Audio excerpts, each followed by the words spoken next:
Well, Kyle, Yes, Garrett. did you enjoy the worst Final Fantasy ever made? I sure did. I did too. I love that you're already laughing. We're off to the races. It was, you know.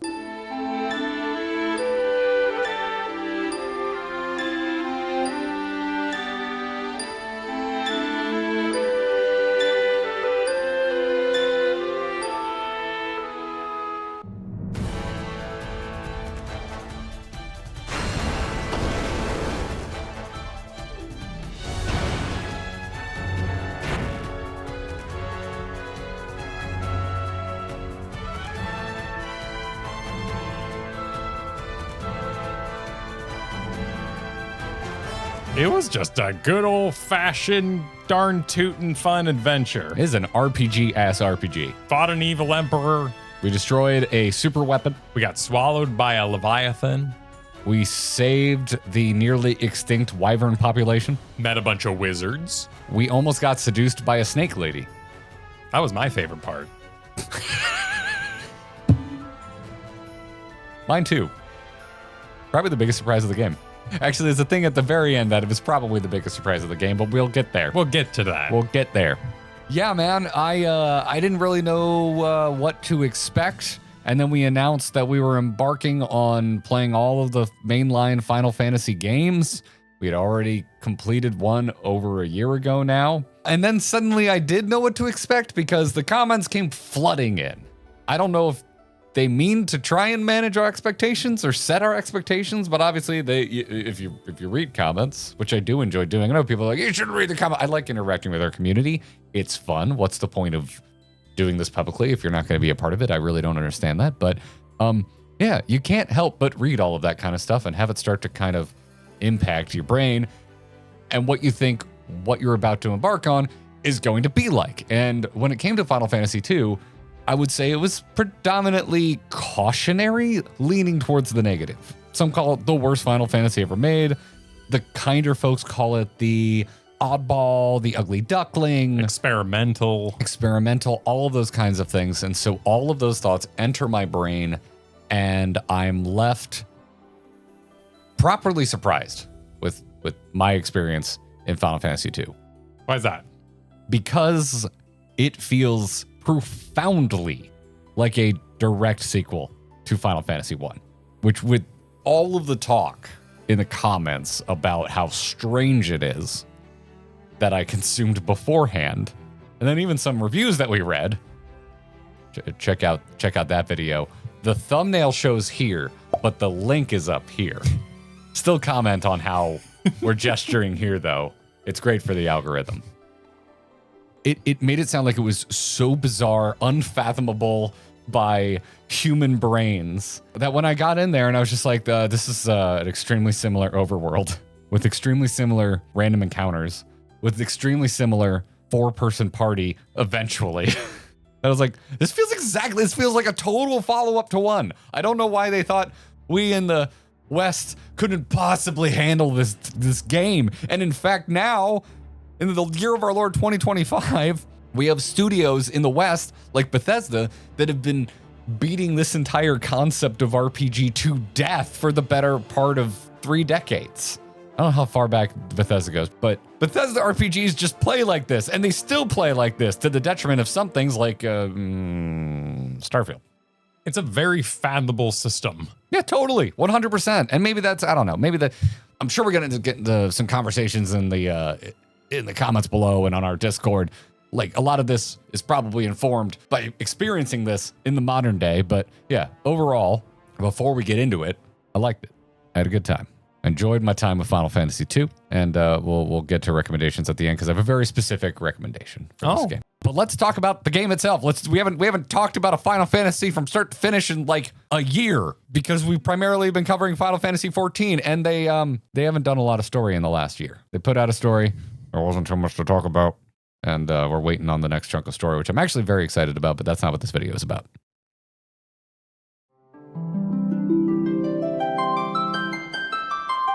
First up, visual medium, the graphics. Beautiful game. Pixel remaster. Beautiful. Oh my god, the sprites, the environments, the backgrounds, the music.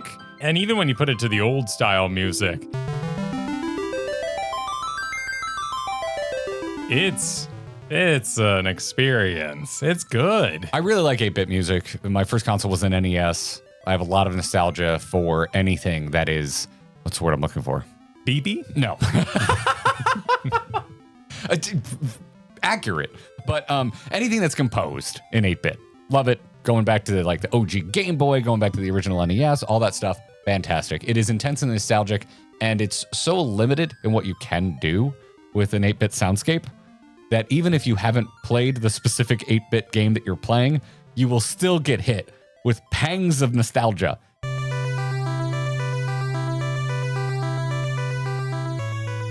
Whether or not you've heard this track before or not, because 8-bit music it elicits, it hits a certain frequency that if you would have experienced it in your past, it will zap you back to the time that you were experiencing these games, and I love it.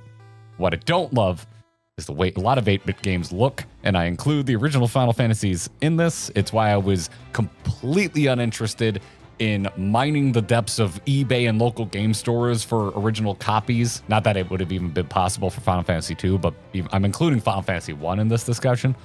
They don't look particularly great. On that black void with modern eyes, not a lot to see. And I'm okay. I would have, as a child, put my imagination on top of the game. And I would have owned this game as probably my main game for at least 6 months, if not a year.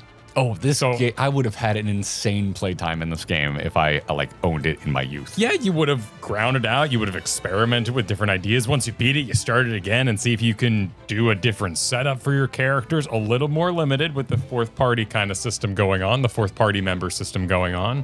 But I'm okay. I'm okay enjoying some nice graphics. They're beautiful. It's beautiful. And actually, I was extremely impressed by how close some of the sprites were to their originals.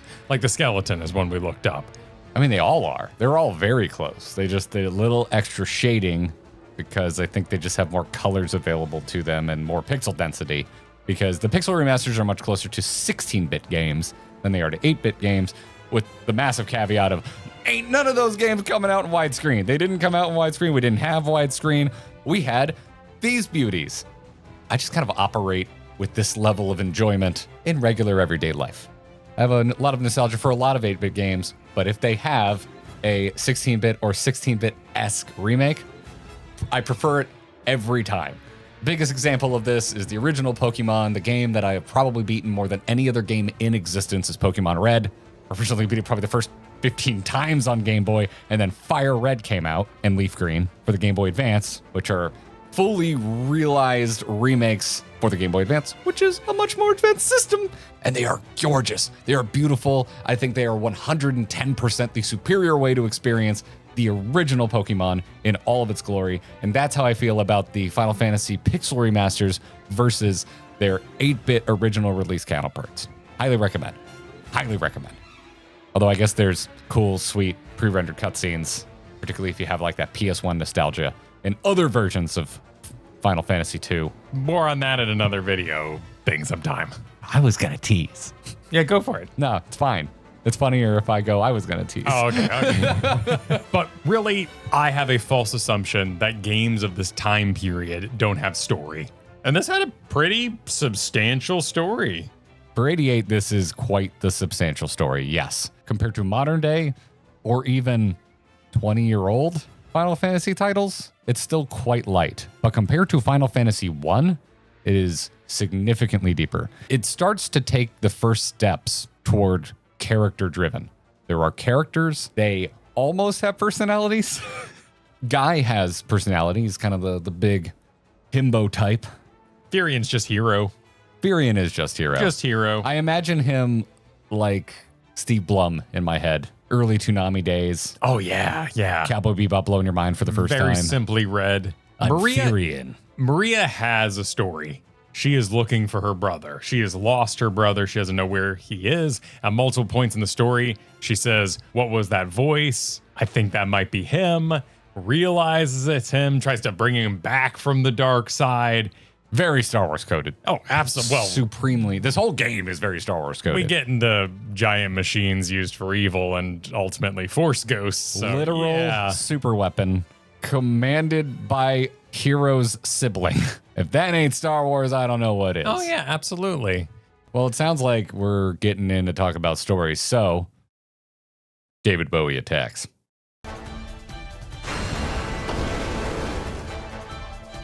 So 80s wizard. Look at this guy.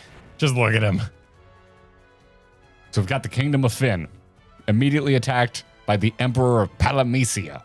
Which isn't really a place, but yeah, whatever. Like, It is a place. It's a castle I would imagine it is a larger mountain nation with a Coliseum with a Coliseum and a massive freaking castle. and a shit desert. An absolute shit desert. If I lived there, I would want to invade Finn as well. I would much rather live in Finn than in Palamisia. That desert is full of murderous, ravenous, if we weren't playing the Pixel Remaster, forcing us to save scum our lives kind of monsters. They're terrible. Stay away from that desert. Go to the Chocobo Forest. Do not leave that Chocobo. Don't leave the Chocobo. The Chocobo will protect you. But we're introduced to our heroes. I use heavy quotations because we're introduced to them by having them get their asses completely handed to them by some knights on horseback that look suspiciously like Odin, but I don't think Odin is in this game. If Odin is, we missed it. There's a hidden boss that we didn't trigger because it's a 1.6% chance. Oh, I went through my magic cards and found out who it was. Oh, did you? Yeah. Is it Odin? No, it's Iron Golem. Oh, I didn't want to know. Oh, sorry. Oh, I just wanted to know if it was Odin or not. Okay, fine. All right, Jeez. fine. Wow. Sorry. Spoilers, Sorry. Kyle. Jesus. Sorry, magic ruined it. You monster. Anyway, they get their asses handed to them. We find out they're a bunch of kids because they go to Princess Hilda and they want to be part of the rebellion. And she's like, LOL, no, you're like recently orphaned children. Nah, take this wild rose and be on your way. He was too old. Too old to begin the trip? No, too young, I think. I think it's the other way. Right, opposite. Yeah, the other way around. Other way around with Princess Hilda. So we just go about proving ourselves and doing good deeds and sort of reconnecting the towns amidst the monsters that are running amok in the world. And at first, it's just a bunch of goblins and leg eaters and your usual low-level affair. Yeah, fantastical beasts like goblins and garden variety snakes. It's an interesting mix. But it immediately starts feeling like Final Fantasy 1 kind of right out the get-go, with the exception of it seems like you're a 3-stack, but then you wild rose Minwu, and he's like, I like the cut of your jib. Take this canoe and also me with you. And you're off to the world to go find your first dungeon, which I really enjoyed because it was down this super narrow river, which in a game of this scale and this fidelity has a really good sense of adventure about it. Makes the world feel big, makes the world feel dangerous. Don't turn encounters off. You get to have a break from the encounters by sticking to the river.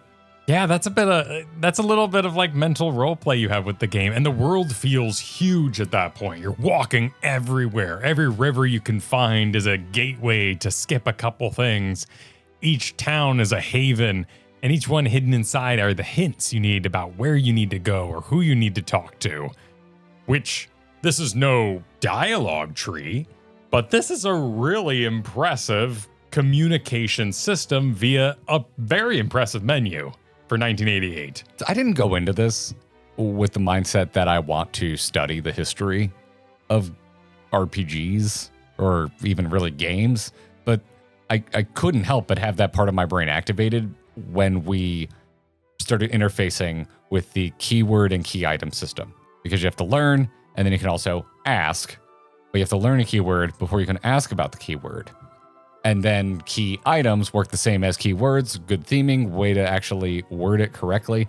It's very clever. And again, if I think about the year that this came out, 1988, it's really impressive. It's not something I expected at all from a title of this age. I think you and I are also just both predisposed to enjoy dialogue options. You're a massive D&D nerd, and funny enough, we spend a ton of time together.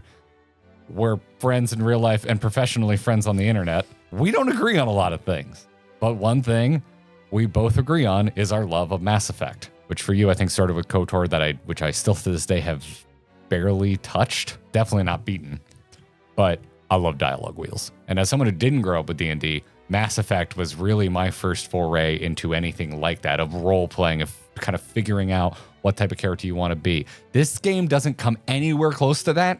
There's not really choices to be made other than how much do you want to fumble your way to the correct path in this game, because there's a lot of things you can do without engaging in the keyword feature, but you're going to be really in the dark if you don't. You can use your game knowledge to know mountain means I can't go there, ocean means I can't go there, so it has to be in this place. It must be here to interact with it. But it's much better if you go to town and talk to people. And while it does feel like you're saying thank you for word, saving word, Wild Rose. Now I can say Wild Rose. It can feel very strange. That also meant you had a stake in the game. You were communicating with these characters. And if you didn't, organic situations would start up, like finding a cavern by yourself, or not giving a ring to a certain prince, or fighting your way into the Dreadnought, like what happened to us. Yeah, and I like the sense of exploration because you can stumble upon things before you're told explicitly to go to them, or in other cases, don't even have the proper items or secret passwords, which made me think of Army of Darkness, one of my favorite movies of all time. Yep. I guess not a password, it's like a spell word. But you can actually progress. But it still felt good when we found things that we weren't supposed to find yet, just simply because of the way that the map functions, that it marks it with a little yellow dot if you find like a new location, either a new city or a new dungeon. Because then later when you're like, I don't know where to go, you go to your map. And if you already found it, it's freaking there and you can highlight it. And it's wonderful. It makes it feel like time that could have easily felt wasted, in fact, does not feel wasted. And you have a personal relationship with the princess in these kind of games, which is lost when we have the calling head or talking head situation. The second you get the objective, Wizard Ball starts going, good job, hero. Now you must quest it. No. Like, we exit a dungeon in this game, and we have no idea what we're supposed to do with that. I guess let's go talk to the princess. Princess doesn't know anything. Who can we think of? And that puzzle, it was a puzzle. It's a really fun game to play with a notepad. We've been playing Blueprints, and it's 2025 at the time of recording this. Maybe the title was, Does Final Fantasy II Hold Up in 2025? But I didn't think I was going to think about Blueprints. Blueprints is a game that made me bust out my freaking notebook. Well, in this case, Google Docs, so I can Control F search the entire thing. But I think I already have like 50 pages of Blueprints, and I'm on like day 5. By random happenstance, I started playing that game the same time we started playing Final Fantasy II, and I think Final Fantasy II is a fantastic game to play with a notepad. You can also go through with a guide. I think you'll have a really good time with the guide, but if you're more of the find your own adventure type person, I think it's a really fun game to play with just a little scratch piece of paper by your side. And in that wizardry vibe, in that Legend of Grimlock, you could draw a map and you could make notes. But with the passage of time, I'm glad I have a map. I'm glad I have quick save. I'm okay with that.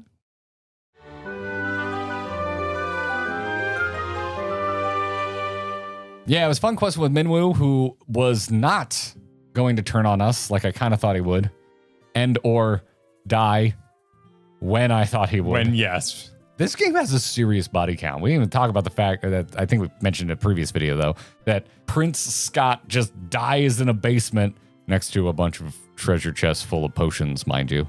And because of the nature of the key item system, we didn't talk to his brother to show him the ring, and things kind of escalated weirdly for us, but that was our own problem.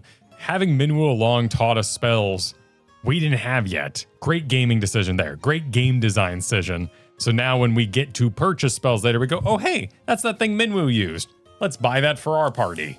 Yeah, it was nice. And in the Pixel Remaster 2, when people die, you get the items back, which if Chad is to be believed, that doesn't happen in the original release of the game, which Yeah, I would have just save scummed. You would have had to in the overworld and gone back outside and redone the dungeon in some cases. I was about to say, yeah, in the original release of the game, there wouldn't have been a quick save, so it all, yeah. Pixel Remaster, have I mentioned that's how you should play this game? The Dreadnought, I thought was really well handled. I liked this entire section of the game quite a bit. I thought it was paced really well for what is bandied about as a very grind-heavy RPG, from what I noticed, at least from the people who left comments on our videos. I thought actually a lot of this game had really good pacing, and I think the Dreadnought is a particularly well-paced segment of the game. And just getting to see it get a little bit of story, but otherwise have nothing you can do against this beast, motivated me to continue playing. I wanted to see how we were going to take it down, and we got that quest pretty quickly. Granted, We had to keep hiring the pirates, and this is where we made one of our first big mistakes of not hiring the pirates to take us across the land in the first place. So the pirate boat was still on the other side of the world, so we had to walk all the way around the top back to the beginning in order to get the pirate boat to go back to where we wanted to. Basically, don't pay Sid to take you anywhere. Guy's an extortionist. He's actually completely useless, except for the one time you have to pay him. But that's MSQ. He wants to be paid to save the world. You're actually on the main quest. Yeah, that did irk me. The ferry pirate ship being permanent where it lands was like probably one of the biggest things that made this game feel extremely old.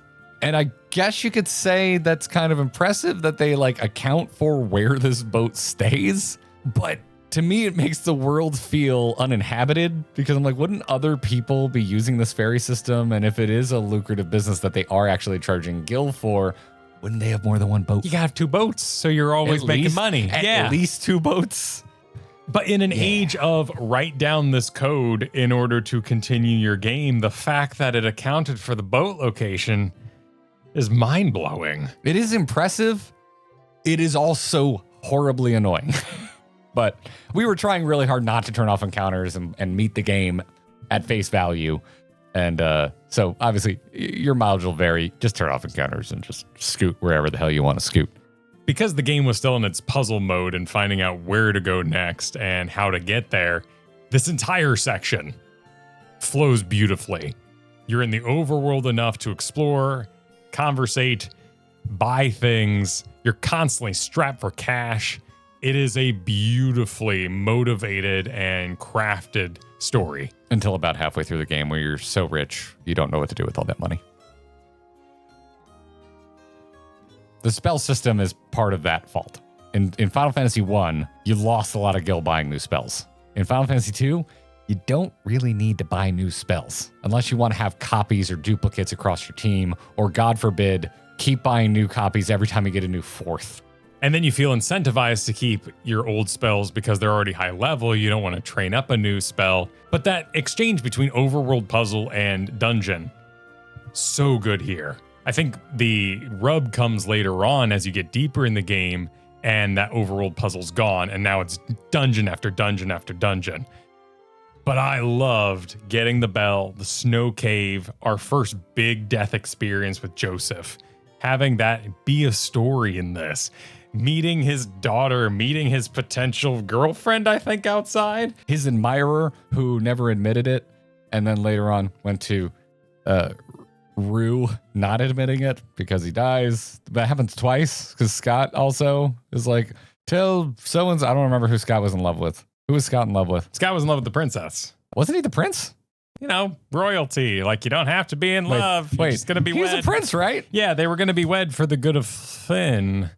Oh, wait, was he a prince from a different city? Nation? Yeah. Okay. All right. So it's not. Okay. So he was. So honestly, if he had lived, it would have worked out the same. But his brother stepped up to the plate and married her anyway. Go, Gordon. Yeah. You did it. Not really a great way to honor your brother's memory, but okay, sure. Royalty work in mysterious ways. Yikes. Minwu, total bro. Joseph could have been a total bro. We didn't pick up the hints that the game was telling us, and we didn't let him just punch his way to victory. We gave him a bunch of weapons and had to level him up, and he's actually the shortest living fourth. So we really kind of just made it harder on ourselves when we really didn't need to. But the snow cave was solid. We went back to Summit Falls to get the secret door. And he's like, hey, there's a secret door in there. So cool bit of backtracking, and also a cool way to introduce the fact that secret doors even do exist in this game. Constantly reinforce that back from the inn where we found our first secret door now to here. So you just start getting in that mindset of like, secret doors? Were there secret doors? Oh yeah, I guess, yeah, there was the one at the bar, but I didn't think once could just be a story thing. Twice, it's a trend. We haven't even talked about the first death that I kind of cared about. Joseph. Run over by a ball. After fighting, as Kyle puts it, Napoleon. What? Whoa. Not at all what I thought he was going to look like. Wait. He had a chip on his shoulder because the Black Knight stole his job. And then he had a boulder on his spine. Dark Knight. Joseph? No, it was the Dark Oh, Knight. Napoleon. I said Black Knight, yeah. Oh, Napoleon. Yeah, Napoleon. He was a pushover. That was the first kind of weird moment of the game scaling. It's weird to say I enjoyed a character death, but I really enjoyed Joseph's death to the Indiana Jones boulder. I'm always here for an Indiana Jones reference. This might have been someone's first on-screen death. In Japan. Well, I guess after Scott, but we didn't really know Scott. Or if you were young, playing on the PS1 re-release. Anywhere. Those are some limiting factors, but he did die. He gave us our stuff back. Well, thank you, Pixel Remastered. Actually, Scott would have been the first on-screen I death. know, but we didn't care much because we just met him. Poor Scott. Poor you don't even Scott. get his name right. You were calling him Simon this whole time. I didn't know. But you mentioned Sunfire. We got to go to Kashuan Keep, which brings us to our fourth, Gordon. We're here for the e-girl's touch. No, that's not what it's called. We have to get a magical torch so we can pick up the Sunfire. Like the Olympics. If you said it with enthusiasm, it wouldn't have sounded as depressing. I like it, it is an item. You like say it. Say you like the e-girl's touch. I like the e-girl's touch. I think this was a great chain of items. You got the bell to get the door open, to get the torch, to get the Sunfire so you can go and blow up the Dreadnought. A fine flow of things. It was fun. And when we get to the Dreadnought, we know it's dangerous because we had already been to the town where the guards were, and now they're all over the ship. Yep. Now, we forgot that we had a pass in our inventory and could have invited ourselves on, instead killed our way onto the ship. I was going to say, as I was kind of like drawing up my notes to remind myself of all the steps along the way in our journey through Final Fantasy II, I was going to be like, are you aware that we could have missed the pass? We could have just not had the pass. We could have, not checked. I think if you don't take a right at the end of the Dreadnought fake-out dungeon, when you think you're going to make it to the Dreadnought before it takes off and starts bombing everything. Yeah. If you don't go to that mini boss's, like, quarters, you don't get the pass, which you can miss. And then I was, like, doing some Googling. I'm like, would we not have been able to get in? And it's like, it's funny because the guides are like, no, you can still get in. You're just going to have to tell them Wild Rose and fight them. And I'm like, that's what we did anyway. Because I had to know. I had to know what happened. It was there. I assumed the game wouldn't account for it. That you would say Wild Rose and it would just be like ellipses. But instead, you enter into Mortal Kombat with a pretty beefy guard. But we were able to take him out. And we went in anyway. So all we did was assert our dominance. You know, we just put our 16-bit stuff on the table and walked in. We wanted that invite to the rebels real bad. And we succeeded. That was a pretty substantial dungeon. It was our first run-in with some heavier CC, like what the skeletons and undead were bringing there. The guards, not so much an issue. A little bit of puzzledry. But ultimately, we freed the princess. And Sid was fine. That was just Sid. It was a proper dungeon. Really enjoyed it. It didn't have like a big end boss fight, but the last 5F, the second to last floor before you get to the engine room, it was its own kind of like puzzle because you can fight the guards, but they don't disappear if you kill them. So it becomes this giant maze that just forces a ton of random encounters. And so it's a fight of attrition if you're not using boosts or save scumming to get through. Use the boost to get through. We didn't. I guess I should be thankful. Star Fox quotes.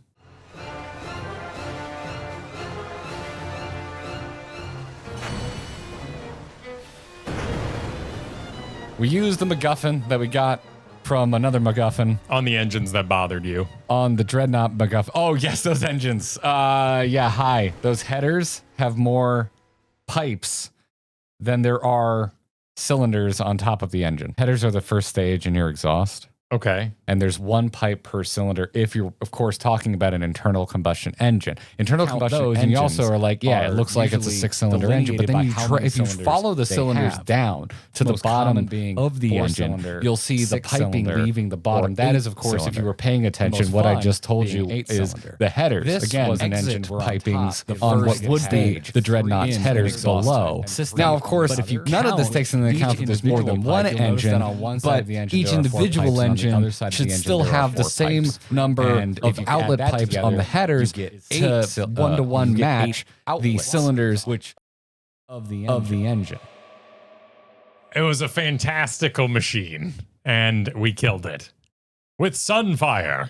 And the Dark Knight is rather upset about the whole thing. Yeah, he's not really having it. Not having a great time. Not a fan. And also, when we saved the princess and Sid, it was extremely convenient. No one fought us. No one tried to stop us. The door just opened.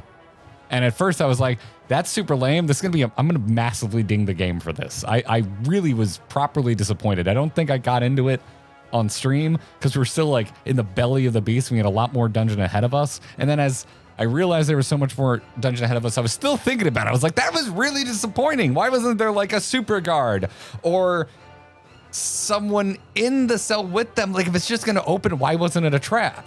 But then you find out that the princess wants to fuck you. It's the snake girl. It's not the princess at all. Well, first her dad dies. Do you think that's why we didn't get it in the West? They were like, oh, there's a seduction scene.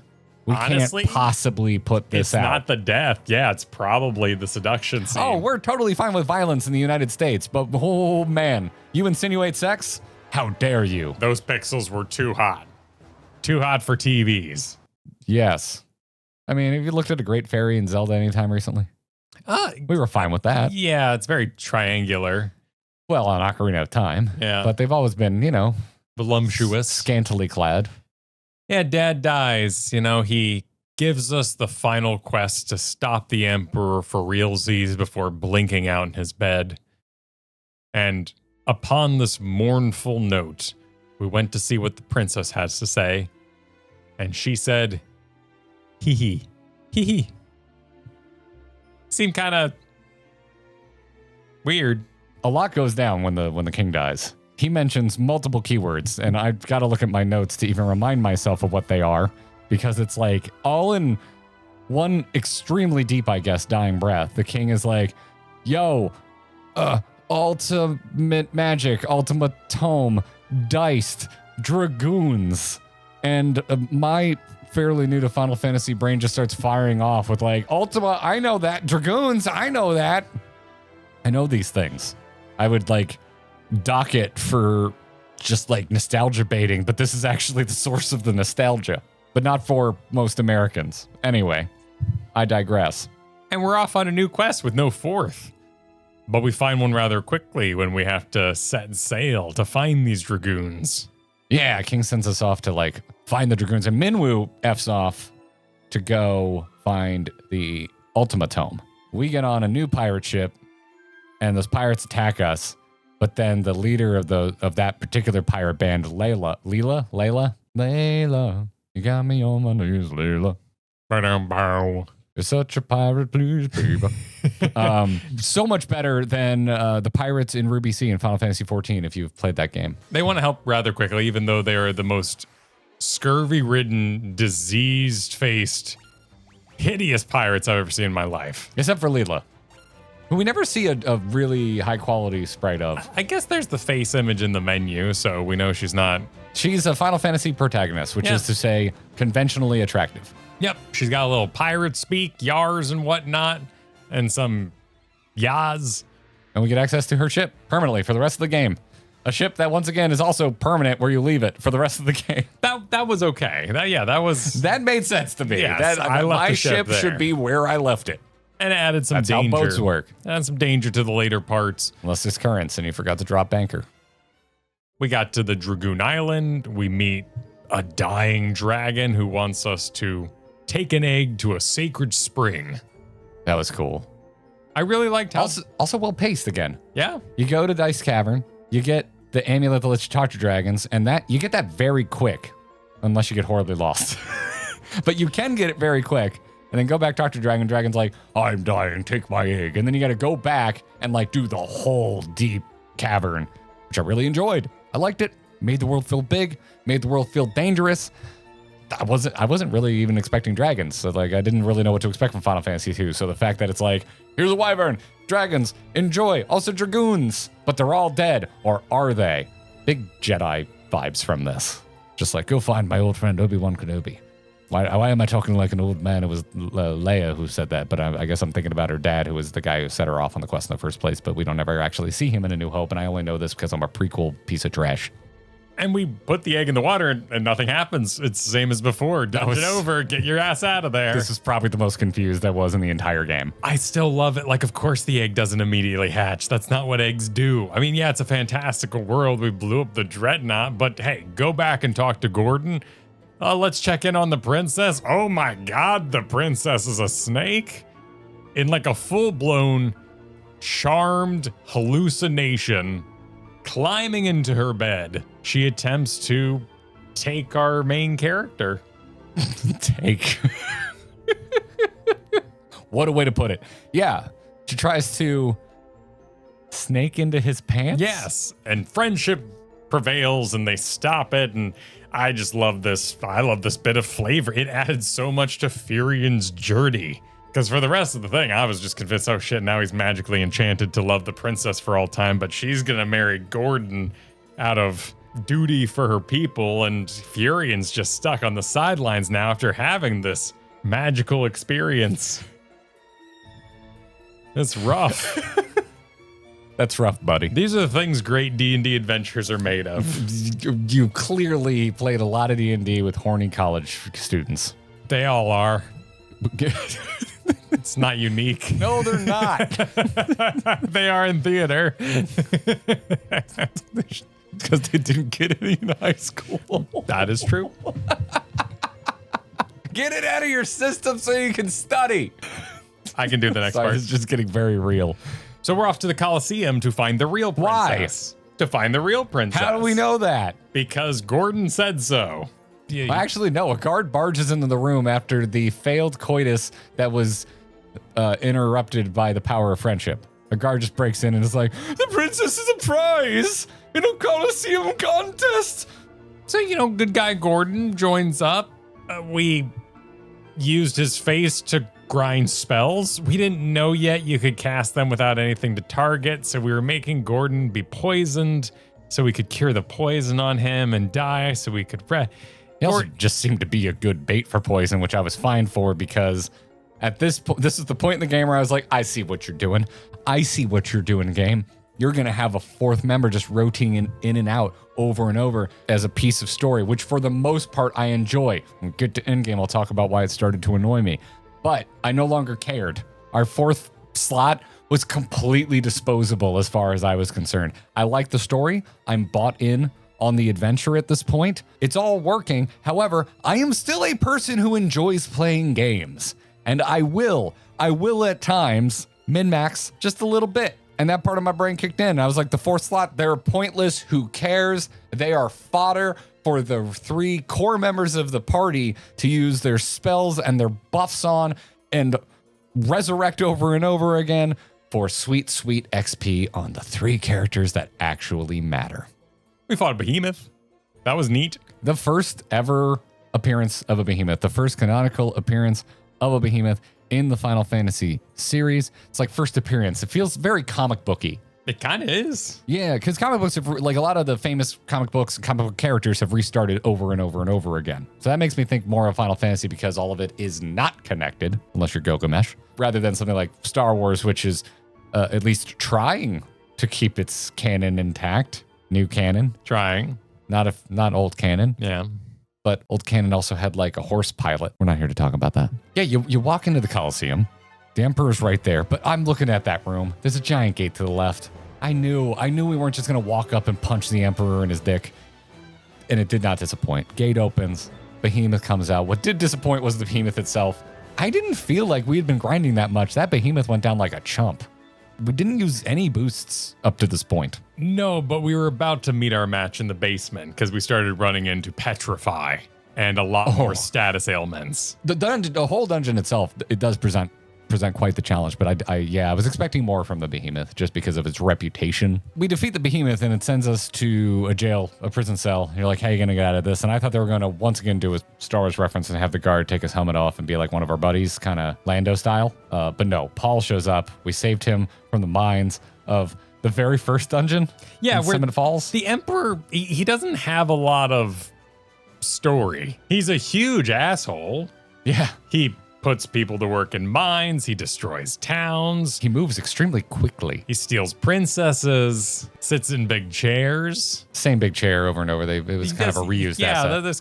He's very comfortable in that chair. He knows what he likes. Yeah. He knows what he likes. Exactly. Yeah, I can respect that part. The same pixels every time. Lights towns on fire, puts giant ships full of monsters that he airdrops everywhere. I forgot that he could summon monsters. And then we got to the Dreadnought, and I was like, why are there monsters hanging out with the soldiers? And chat's like, you idiot, the Emperor can summon monsters. I'm like, oh, well, I figured he would go to the place and summon the monsters when there. It seems terribly inconvenient to stockpile him. However, if he has spells per day and he can only summon so many at a day, maybe he does stockpile, kind of like he would have the Wand of Fireball. And who are we to complain? I've got some headcanon that I don't even think I've mentioned to you, but I question if the soldiers are even people. They might just be animated Some of them armors. are, because obviously we talked to one that was turned because we wild rosed him and like he helped us out, and obviously the Dark Knight is an actual person, but I'm like, are a bunch of the soldiers just like humanoid demons that the Emperor summoned? Well, and there was a subplot about hypnosis, that the Dark Knight could do hypnosis. But the Dark Knight's a person, or he his brother. Yeah, but he got his ass kicked in the opening moments, or somewhere between laying down in a room with wizards and eventually meeting him on the Dreadnought. He became very evil. Yeah, this is also a world where magic exists, so having the power of hypnosis, I don't think means you are an agent of hell. Well, we'll talk about how that comes into play later. Very literally. Yes. Exquisitely literally. So anyway, thanks to Paul, we get our asses out of the Coliseum dungeon. This is where we start really seeing our overworld change a bit, because we have the rebel camp that develops outside the castle. This was really cool. That surprised me. Because, yeah, this is the point where I was like, I don't really know what to do next. We saved the princess, so I was like, we should probably just go back and talk to the princess. And we went back to the town that had been bombed, and princess wasn't there. And so we head back out. We kind of head towards Castle Finn, and yeah, sure enough, we're like, wait a minute. What is this? It kind of looks like a sand dune, because even in the pixel remaster, they don't really look like tents. Like the termite mound. It was... It wasn't very campy, but how is that the first thing you think of? We walk into it, because I've ridden the ride at Animal Kingdom too many times. I don't think they look like that. They look those termite mounds look more like giant piles of shit from Jurassic Park. Yeah, they were weird tents. It's very strange. Didn't know what it was, but it was cool that the world kind of updated in this way. They'd already been flirting with it because we go to the towns and they are bombed, but the towns on the overworld looked more or less the same after the bombings. It wasn't until you actually zoned into them that the buildings looked damaged. So that was cool. That out of nowhere, this tent city had popped up overnight, and then you go in, and it's a rebel camp. It's like a forward operating, not even really a base, but I guess a forward operating base. It's a FOB, if you will. I will. Why is that flying? And it's time to take the fight to Castle Finn, and I loved this. This was such a great way to pay off and reinforce the journey that you've been on so far, because at the very beginning of this game, you leave to go to Finn to find the bartender, to find Scott dying in a basement, and it's terrifying. We engaged those guards. They absolutely killed us. We had to reload saves. It was so over. We walked into the castle and fought some monsters, and they instantly destroyed us, and now we're fighting them all the time. Yep. Yeah, you take the fight to Castle Finn. It was wonderful. It's like a proper RPG stuff. The only thing that was a bit of a bummer is like the boss at the end of the castle is a giant. Who the fuck even are you? He's the Castellian, and he seemed surprised that we were there. I'm like, you didn't notice the army moving in on your castle? I guess he was just chilling. Like the Emperor gave him the castle and was like, watch over this. And he's like, well, I'll never need to use these pecs.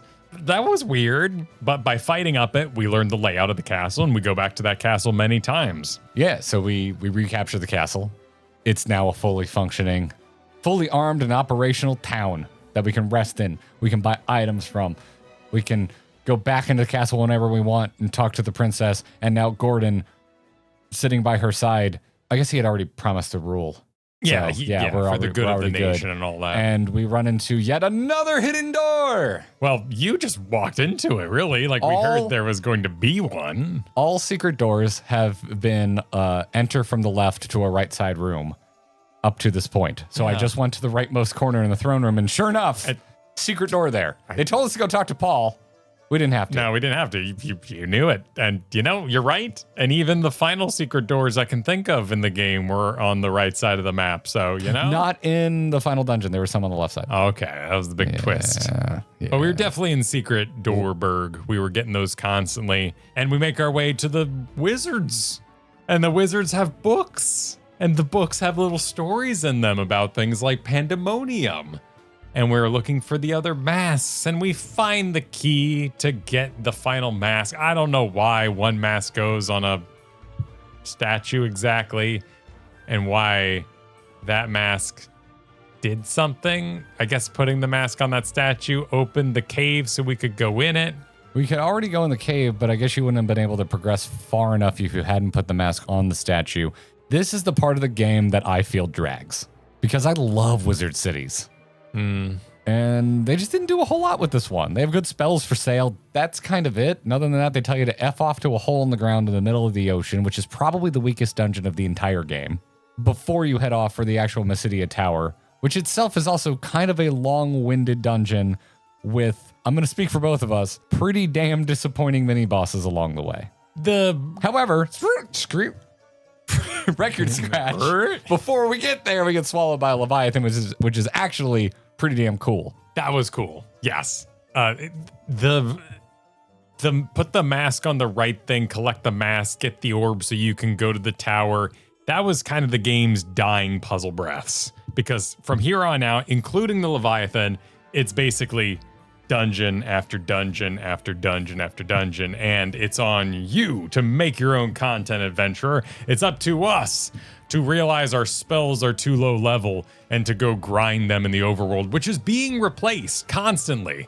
Like every world event that happens puts new monsters into the world for you to fight at level equivalent to get those spell ready for your next big event.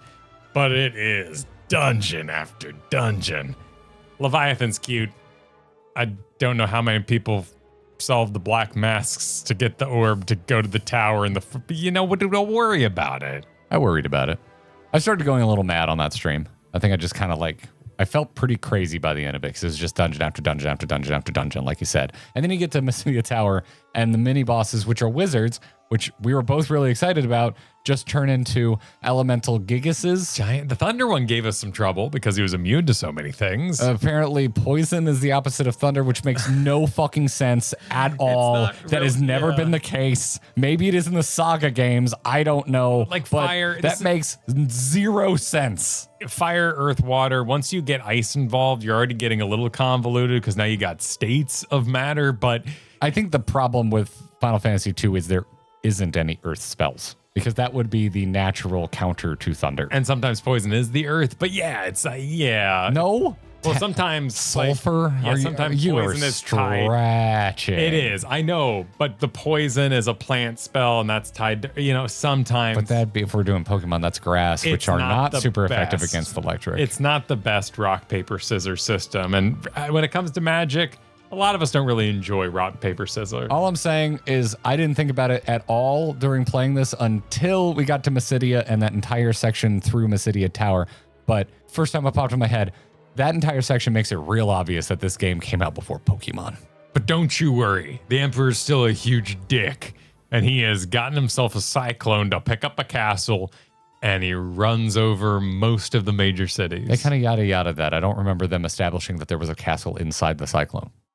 Oh, I assume so, because you go in there and there's a castle. Well, yeah, I was very confused by that, and that's the whole point that I'm bringing up. When you get into the cyclone, I'm like, why is there a castle in here? I thought we were just has a castle in Palamecia. Yeah, we're about to go there. I thought we were just going to teleport inside of it, and it was going to be like a bubble dimension, but no, we get on our dragon, who is now born and alive. Yep. And ride it physically after finding the first appearance of a Dragoon ever in the belly of the Leviathan. After them also making us feel like the rod that we got isn't special at all, because we find a bunch of people who have been there so long, they actually built housing inside the Leviathan's gut, and there's an old man wizard who's like, I have this rod, and the Leviathan ate me. Yeah, I'm like, that was what do you mean they're just like handing these things out? Where'd you get that? That was weird. Well, because we sailed there earlier and the door was locked, so it only ate people who had the orb. That was its thing. It was into that. Was it an orb or a rod? I think it was a rod. There's a lot of MacGuffins in this game. I assume most rods have a magical orb on top anyway. Sure. That'd be a scepter, Oh, nice. I think. Yeah, I think you're right. I think that's you're technically right. a scepter. However, getting back to the cyclone as we ride in on the back of the dragon that the game took great pains to explain could only carry 4 people, even though now it's a young wyvern, and I feel like that probably couldn't carry 4 people. And you don't worry about it. They made us wait for the egg to hatch. I feel like they should take this into account. Oh, Minwu died. We forgot that part. Oh, he shot a really nice laser in that wizard tower. Yeah, I did forget it. This is why I made notes, and we're not sticking to it. But this whole end, because that dungeon, it really does start to melt together, and it turns into this mad dash of trying to keep your spells high enough level while also just wanting to see the next thing. And one of the things you want to see is inside the cyclone, and you want to fight the Emperor, and you do. Yeah. Wait, not till Palamisia, though. No, that's when you go mess with the Black Knight. Dark Knight. And Oh, he's you're sitting right. on the castle. Yeah. Yeah, you're right. So it's the end of Cyclone where he... Oh, I should have made notes. I should have made notes about the fucking cyclone. And you find him at the top of his driving wheel seat, piloting the cyclone, and you kill him. He's just piloting a cyclone. I really like that he had ads. Like he had a straight up Oh, yeah. pile of dudes in He front of should. him. He's literally the emperor. Yeah. And then even when you then fought him, he had some guards out in front. He was casting spells in the background. He dies, but he flashes green a few times. What does that mean? What does that mean? The whole screen flashes green. It's not Yeah. just him. It's like this green overlay. Alternating with him flashing. Flashing and dying. Yeah. Yeah. It was a good fight. It was a solid fight. I was so grumpy that they reset in between each wave so that your buffs didn't stay. But I get it. You're fighting the Emperor. It should be hard. But also, I did want kind of a long multi-wave fight that let me just kind of snowball my buffs. And like, if I had a note, if I were to go back in time and redesign this one encounter, I would just make the Emperor that much harder so that you're incentivized to snowball your buffs. Well, and we were starting to work on our opener. We fought Chaos in 1, so we knew we were going to have to go serious mode sometime. And we had in our inventory a certain thing at this point that we weren't really utilizing. We didn't really understand how it worked, but we had a blood sword, and it seemed to be doing okay. That was after the cyclone. No, it was. We went to Paul first because remember we're about to go in the. We did? Yeah. Oh, we fought the Emperor with the blood sword? Yes. Oh shit! No wonder it was so easy. Yeah. Okay. But it wasn't doing giga damage because he was still little wizard health at the moment. How does it actually work? I meant to look this up. It auto completes the FF2 blood sword OP. In this video, for the first time, we are actually looking at how the blood sword works because none of this is discernible from the in-game description. The in-game descriptions of items in this game are extremely vague. They are. So here it is. The blood sword drains 1/16 of the target's HP each hit, regardless of its maximum HP, making it especially effective against bosses with high HP. Per hit. So when we multi-hit, are each of those a 16? Per hit, yes. Holy shit. Yes. So when we do 8 hits in a row. So when we were berserking. Yeah. Yeah. Wow. Yeah. Or haste. Yeah. And so basically from the cyclone through the end of the game, it is just dungeon after dungeon after dungeon. But I like it a lot more than the hailstorm of dungeons that is the Mysidia section. Once we return to town, we find out that the Dark Knight, Leon, has taken over the Empire and is sitting in Castle Palamisia. Things are pretty smooth. We get our final companion. We know... Well, we have to do Palamisia first. Yes.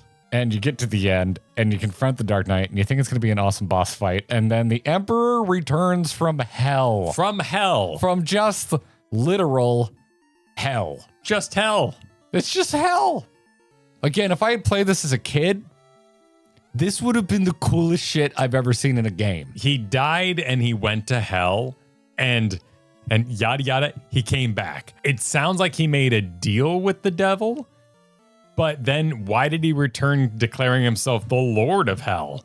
It kind of seems like he kicked the devil's ass and then came back with all his devil powers. They say he sold his soul, right? Yes. Yeah. But he declares himself the Lord of Hell. Well, Lord isn't the leader. I guess you could, Lord, vassal, and not, king and all that. Not leader of hell. He's not emperor of hell. But one of many lords. I am but one of many lords of hell. It's a pretty metal look. When are we getting Final Fantasy 2, where you fight the other lords of hell? We have now established that hell exists. Hell's and place. There's a lord. There's probably multiple lords. If it's anything like Diablo, there's tons of lords. There's only one Diablo. When are we gonna do the Final Fantasy II sequel where we go and kick Satan's ass? Tyrion's story goes on in FF2 X colon. I would 100% play a follow-up to this. I absolutely would too. My understanding, there is a follow-up in the GBA version. There's like an extra mission. Oh, yeah, they're supposed to like bonus which stuff. I do want to go experience. I don't know if we we can save hack to just jump to that get point. to it real I fast. do not want to play through this game again, and I don't think the GBA right has now. any boosts. Yeah. Lord of Hell. He opens a portal to hell. He replaces the overworld monsters yet again, which mechanically is very good if you need to grind out a few more levels before you head into the Jade Passage, which is a big-ass dungeon that you must do to get all the way to the big-ass dungeon called Castle Pandemonium. Yeah, It's Pandemonium, everybody. I've played 14. That means something That to me. was neat. Yeah, that was very cool. The Jade Cavern ahead of time, first off, not Jade. It's very purple. But very, very cool. Except for the waterfalls that for no reason whatsoever damage you. I don't understand why. They were kind of reddish, so I thought they were like acid. I thought it was the water. I thought the water was damaging you because the first few waterfalls that you walk through are only one tile wide. So you have no choice but to walk through the water and the waterfall at the same time. But then when you get down to the bottom and there's the random merchant hiding behind the waterfall. Which would have been helpful if you were doing this in one save, I guess. Not really. Like what are you going to do? You would have bought all What the are you shit gonna- outside. What are you going to do? You don't really need to sell shit. And anyway, it's more than one tile wide. So you can walk out in the water away from the waterfall. And that water doesn't hurt you. It only hurts you if you go in the waterfall to talk to the wizard vendor. Why does the waterfall hurt you? Why even put the electric pads and the acid and the lava in any of these rooms? It never If hurts. waterfalls hurt. But why even do that? It was adventurous. It was adventurous. If you weren't grinding at all, maybe. attrition and just a little damage. But there was even times we turned off encounters to get out of dungeons faster, which you can also do with things like teleport. So it's something you feasibly could have done in the original release in the game. But imagine if we weren't turning them off. We would have hit even more encounters when we did just walk our asses out of the dungeon, which means we would have been even more ground up, which... We turned off XP at certain times because we wanted to level spells and not power up our characters too much. We just wanted a new spell like the poison one that we thought we might need. Yeah, and this is the point where I started to turn on the XP system of the leveling up system of this game. Overall, I do like it. I think it's really novel, particularly for a game that came out in 88. But when you get to late game, it doesn't challenge your economy the way that just buying higher level spells in Final Fantasy 1 did. And it also, I feel, just makes you not want to use new spells. I was really excited for Holy, Flare, and of course, Ultima. And they all seemed kind of shitty. Holy particular. Chat was like going off about Holy, and we've beaten the game. I don't understand why you care. Nothing appears to have a weakness to any of those late game spells. After some significant grinding, Ultima and Flare was worth it.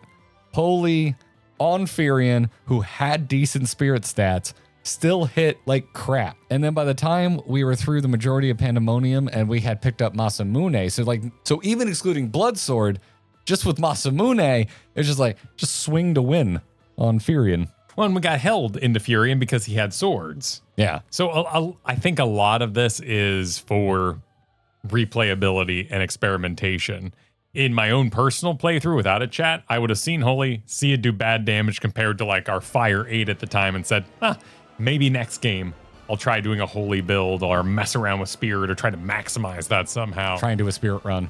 Something Yeah. like that. Yeah. But it just made these really cool spells kind of fall flat for me. Ultima, particularly in the Pixel Remaster, very cool animation. It is a pain in the ass to get it to level 10. Get it to level 10. The animation's worth it. I promise you. That was a very cool thing. Yeah, the upgraded animations. at Such a sweet animation. But then, yeah, we fight the Lord of Hell himself, the resurrected emperor, and we put it to a vote. This is where Chad started trying to explain to us the fact that the blood sword does percentage of health damage. We started realizing that on Tiamat, the bug, Beelzebub. Zombie Napoleon, who was still a pushover. It was just cool to see him. All those chest mini bosses, so cool.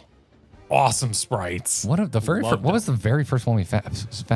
It was that weird flying green and yellow pajama man.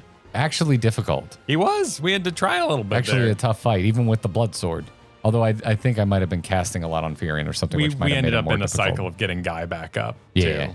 The guy was just getting owned. He would like carried 75% of this game for us. But like the first 50%, his punches were better than spells, but then spells took off, and then Furion took off with Masamune and the Blood Sword. Yeah. So anyway, we put it to a vote, and narrowly, unequipping Blood Sword won. And listen, all right, come here. We're gonna get intimate. When you play games publicly, your mileage is gonna vary. You are going to waffle back and forth between I'm so glad I listened to chat and I feel like I've been completely gaslit and backseated into oblivion.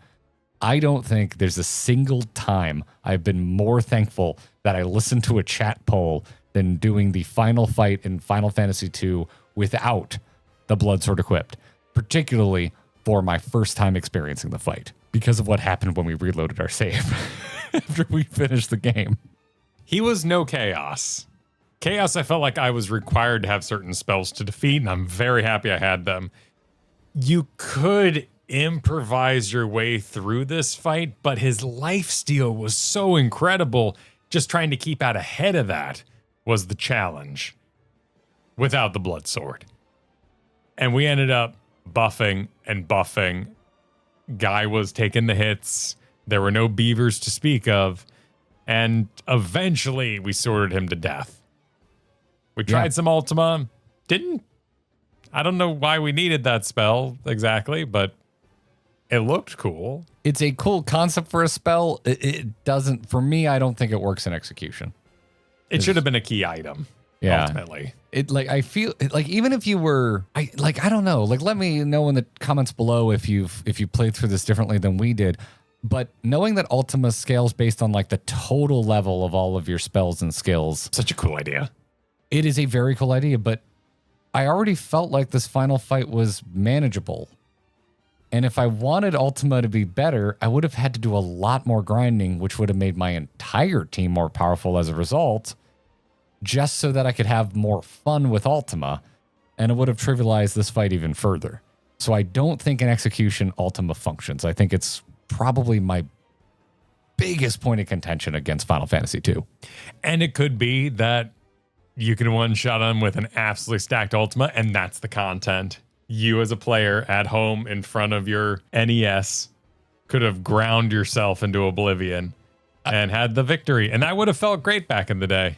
Which I do enjoy. I remember taking on the Elite Four with like my natural max level Blastoise. I think I maybe used like 2 or 3 rare candies on him. No one else was like max level. I wasn't a total freak. I had a max level. But yeah, I had a total almost natural max level Blastoise, and it was awesome. And just to see if you could go through all of them with just one level 100 was fun. Yeah, one-shotting everything. We really need to try an Ironmon, by the way. We really need to try an Ironmon. Anyway, we're not here talking about Pokemon. That's what I find fun about RPGs, even though I didn't play a lot of them growing up. But I did spend so much time with Pokemon that this type of experience is a lot of fun for me. And yes, 100% being massively over-leveled and like one-hit windmill slam murdering the final boss of an RPG is something I do derive a lot of fun from. But I also derive a lot of fun from fights that last a long time. Scrappy, yeah. Honestly, we breezed through most of Final Fantasy II. So when we got to the end and the fights actually took a few rounds, I really enjoyed it. I like buff spells, and I like feeling like I have to use them because it makes it feel really rewarding seeing that difference. You go back, like our first hit from Leon does like 48 damage, and by the end, he's hitting for like 1,400 because of how many buffs like we threw on the whole party.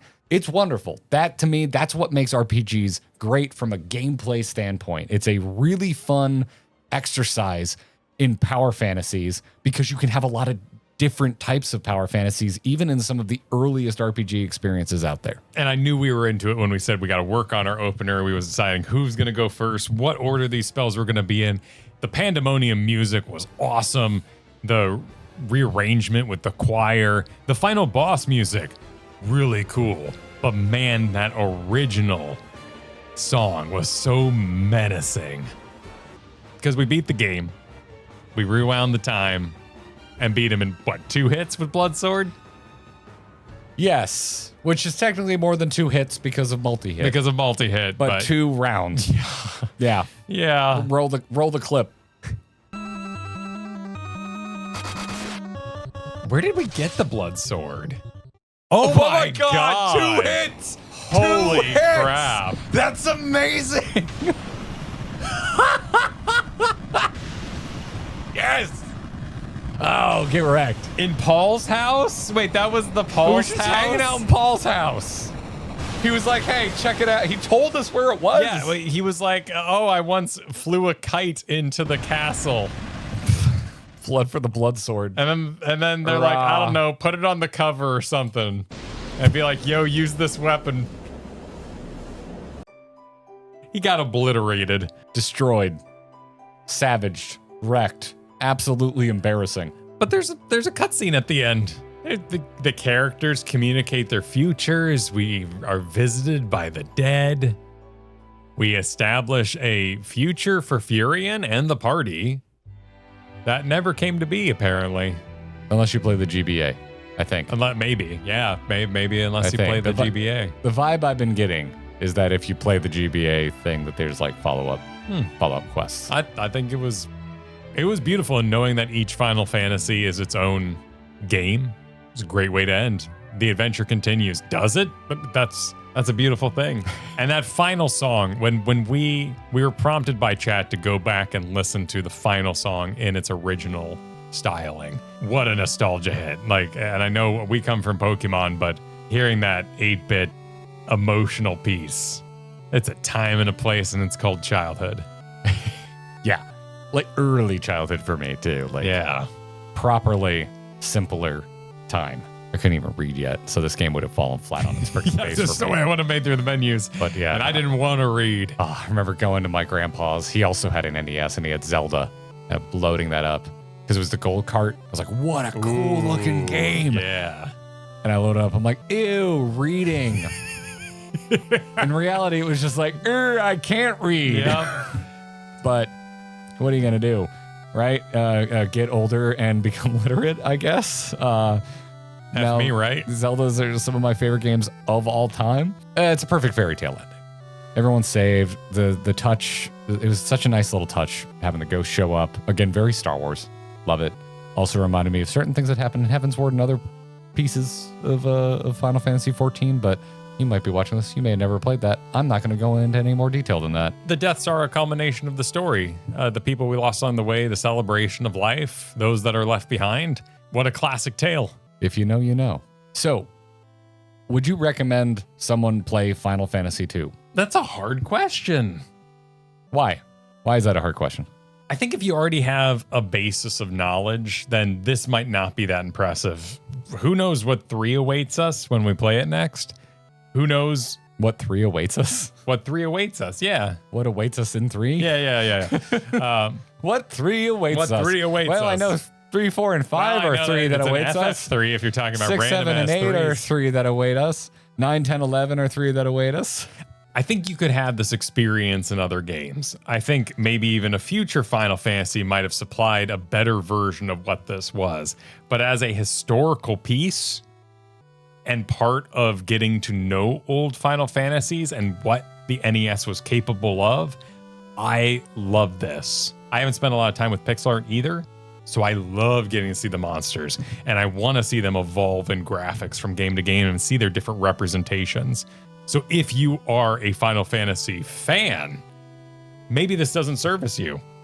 Maybe it's just a odd step and fart between 1 and 3. But for me, I loved it. And I think it made me more curious and want to see the other games even more.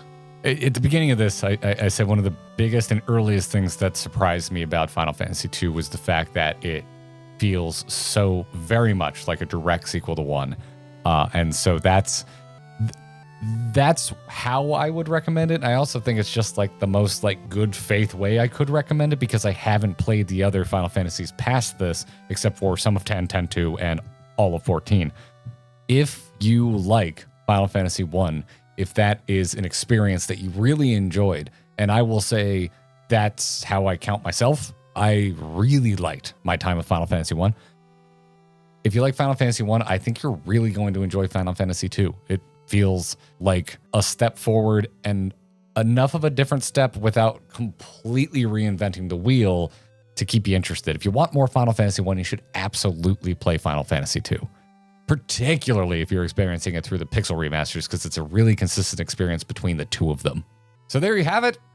Our thoughts on Final Fantasy 2. I think it holds up surprisingly well in the modern century that we find ourselves in. If you like RPGs, I think you should check it out. Join us for 3 starting in August. Oh yeah. Going a little bit of a summer break, and then we're back for 3 as every Final Fantasy continues.